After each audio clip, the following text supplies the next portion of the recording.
এখানে আমি আগে থেকে হাফ কেজি জলপাই নিয়েছি। জলপাইগুলোকে ভালো করে পরিষ্কার করে ধুয়ে আবার এই যে আমি সেদ্ধ করে নিয়েছি। জলপাইগুলোকে সেদ্ধ করে আমরা এরকম একটি চালনের মধ্যে দিব যেন গায়ের পানিগুলো শুকিয়ে যায়। আর এগুলো ঠান্ডা হতে হতে আমরা একটি অন্য কাজ করে ফেলবো। একটি প্যানে 4-5টি শুকনো মরিচ দিয়েছি, সেই সাথে দিয়েছি পাঁচফোড়ন হাফ চামচ, মৌরি হাফ চামচ এবং ধনিয়া হাফ চামচ। মিডিয়াম আছে এগুলোকে ভেজে নিব। আর ওই যে জলপাইগুলো আছে এগুলোকে আমি ভালো করে মথে নিয়েছি। এই আচারের জন্য জলপাইগুলোকে যত ভালো করে ম্যাশ করতে পারবেন ততই ভালো। আমি এখানে 5টি রসুন নিয়েছি, এগুলোকে আমি থেতে নিব। আপনারা কুচি করেও নিতে পারেন।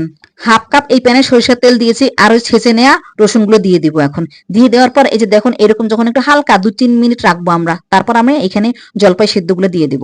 একটু জিনিস খেয়াল করবেন, রসুনগুলো যখন দিবেন তখন বেশি ভাজবেন না। রসুন আর তেলের সঙ্গে জলপাইগুলোকে আমি ভালো করে মিক্স করে নিব। চুলার আঁচ বরাবরের লো হিটে রাখতে হবে।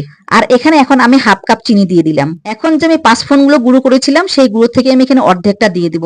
আপনারা এগুলো বেশি গুঁড়া করবেন না, একটু হালকা হালকা রাখবেন, মানে একটু আস্ত আস্ত রাখবেন। এখানে আমি লবণ দিয়ে দিব হাফ চা চামচ। বাকি অর্ধেক পাঁচফোড়নের গুঁড়া আমার পরবর্তীতে কাজে লাগবে। এখন আমি এখানে হাফ কাপ লিকুইড খেজুরের গুড় দিয়েছি। আপনারা আখের গুঁড়ো দিতে পারেন, আর লিকুইড না দিলেও আস্ত আখের গুঁড়ো দিতে পারেন, কোনো সমস্যা নেই। কালারের জন্য সামান্য আমি হলুদ গুঁড়ো দিয়েছি আর একটু মরিচ গুঁড়ো দিয়েছি। চুলার আঁচ একটু বাড়িয়ে দিয়ে এবার আমি এগুলো ভালো করে মিক্স করব। যেহেতু এখানে চিনি দিয়েছি, লিকুইড গুড় দিয়েছি, এখান থেকে অটোমেটিক পানি বের হবে। তবে আস্তে আস্তে নাড়তে নাড়তে পানিগুলো শুকিয়ে যাবে। ধৈর্য সহকারে নাড়তে হবে আর খেয়াল রাখতে হবে যাতে নিচে লেগে না যায়। যেহেতু এখন জলপাইয়ের সিজন, বাজারে প্রচুর পরিমাণে জলপাই পাওয়া যাচ্ছে। আর আমার এই রেসিপিটি দেখে আপনারা বাসায় ট্রাই করতে পারেন। আপনারা আপনাদের টাইম লাইনে শেয়ার দিয়ে রাখবেন, যখন তৈরি করবেন তখন বারবার দেখে এটা তৈরি করতে পারবেন। পারফেক্ট একটি জলপাই আচার রেসিপি। ভিডিওটি দেখে বুঝতে পারছেন আস্তে আস্তে এর কালার কিন্তু পরিবর্তন হচ্ছে। পানিগুলো সব শুকিয়ে গিয়েছে আর আচারের গায়ে থেকে যখন তেল বের হয়েছে তখন বুঝবো যে আচারটি পারফেক্ট হয়ে গেছে। এখন বাকি পাঁচফোড়নগুলো আমি দিয়ে দিব, দিয়ে চুলার আঁচ বন্ধ করব।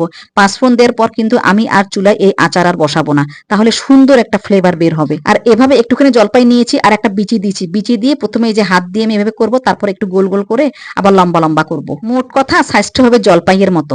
আমি আরেকটিও বানিয়ে দেখাচ্ছিলাম। আমার এই ভিডিওটি যদি ভালো লাগে, যারা ফেসবুক থেকে দেখছেন তারা আমার এই পেজটি ফলো দিয়ে রাখবেন প্লিজ। আর যারা ইউটিউব থেকে দেখছেন প্লিজ চ্যানেলটি সাবস্ক্রাইব করে দিবেন। লাইক এবং কমেন্টস করে জানাবেন কেমন হয়েছে। এই আচার বানানোর পর বাড়ির সবাই এত পছন্দ করবে যে আপনি বানাতে বানাতে আচারটি শেষ হয়ে যাবে। আর ওই যে রসুনগুলো যে দিয়েছি একদম মনে হচ্ছে মাওয়া দিয়েছি, এখানে মনে হচ্ছে কালো জামের মধ্যে মাওয়া দেওয়া।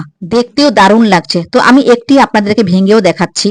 এই আচার যেই খাবে সেই আপনার প্রশংসা করবে। আর একটা কাচের বয়মে রেখে বছর জুড়ে সংরক্ষণ করতে পারবেন। এক্ষেত্রে একটি টিপস দিই আপনাদেরকে, আপনারা যখন এই আচারটি ভাজবেন তখন বেশি ড্রাই করবেন না, ড্রাই হবার আগে নামিয়ে ফেলবেন, তাহলে এই আচারটি হবে সফট আচার, মুখে দিলেই লেগে থাকবে মুখে।